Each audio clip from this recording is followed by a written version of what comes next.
It's early August, so much of the online conversation is about 8-8 Lionsgate. And when you hear about it, it's portals opening, heightened intuition, bigger opportunities for manifestation, for ascension, timelines, and a real powerful energy upgrade, which is all fantastic. I work with numerology. Timelines and ascension is extremely important to me. So it's not that I am saying that these things do not exist. But what I am saying is that Lionsgate is very much a modern spirituality uh, term, as well as practice, if we want to call it that. And what has slowly gotten lost over time is the magnificence of what this energetic time was before it became so popular around 8-8 Lionsgate.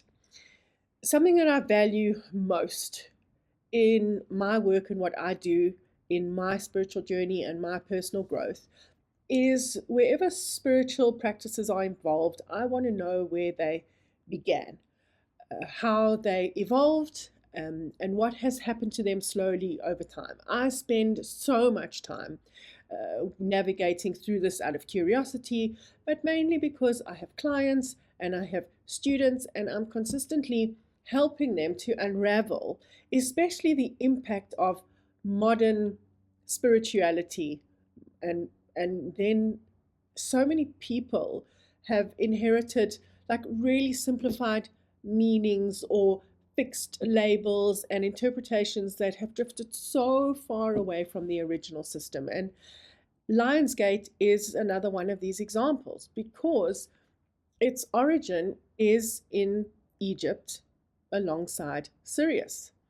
For the Egyptians, Sirius was one of the most important stars in the sky. It is the second biggest shining cosmic body in the sky next to the sun. Every year, it disappears like almost into the sun's light, and then it becomes visible again just before the sun rises. And it is something that the Egyptians would wait and would watch for. So you just imagine standing on the banks of the Nile thousands of years ago and seeing this brilliant star appear before the sun rises, and then you know that the annual floods of the Nile is approaching because you can see Sirius again. That is what happened. Those floods would transform this dry land into fertile ground. There were agricultural possibilities, it supported civilization, and it also, in Egyptian history, with this rising of Sirius, began and became the Egyptian New Year.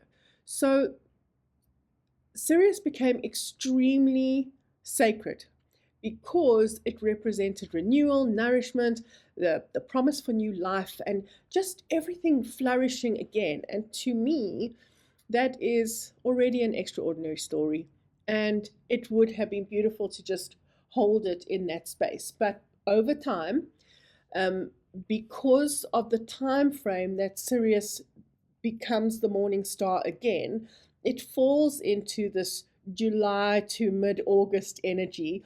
So it's falling into this August Leo energy. So people have assumed now that 8-8, this profound day in August, is really a sacred day.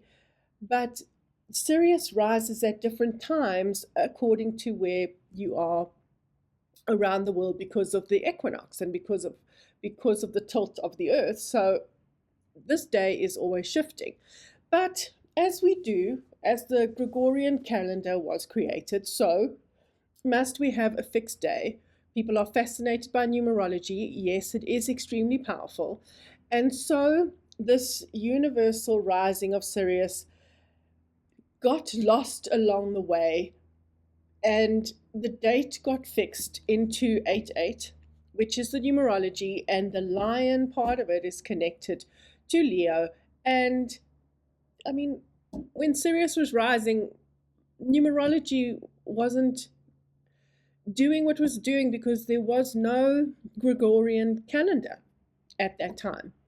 The modern understanding of Lionsgate, it's really it as far as I researched, and that's what I'm saying, I'm a huge big researcher. I couldn't find anything about Lionsgate before like the early 2000s. Over time, this ancient story of Sirius, it just got woven and woven together with this Leo season representing the lion, the symbol of the number 8 in the numerology. And before we knew it, it was another opportunity or reason to push any kind of manifestation or ascension, or giving yourself the opportunity to have some kind of tangible way that you are spiritually shifting or evolving. I don't see that as a problem. Spiritual traditions have always evolved. Every generation adds its own language as it goes along. Symbolisms and understanding of old stories always shifting. That is part of how spirituality remains alive and meaningful as it shifts along. But what interests me is not whether the modern interpretation is right or wrong, it's whether we remember the story that inspired it in the first place. Knowing that Lionsgate is a modern spiritual framework built around a really ancient astrological event.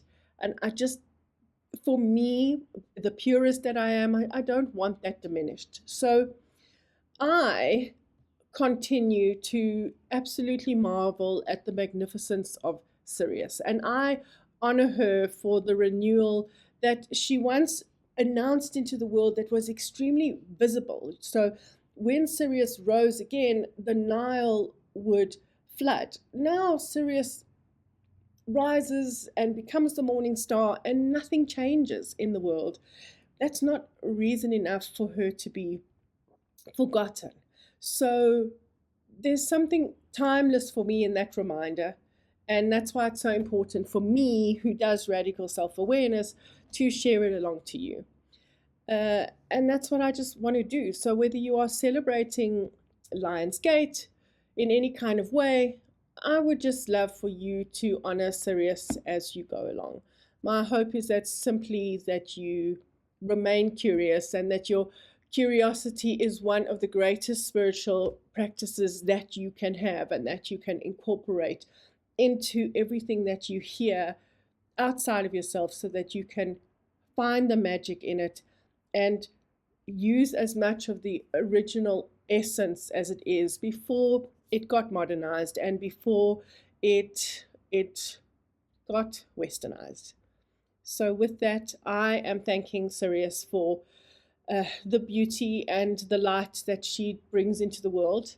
And also acknowledging that this incredible August Leo energy is extremely powerful, and it is about the light, the spotlight that you wish to have shone upon yourself. How do you brave standing in the spotlight so that everyone can see the magnificence of who you are? So while Sirius is doing that, it's also a call for you to do that.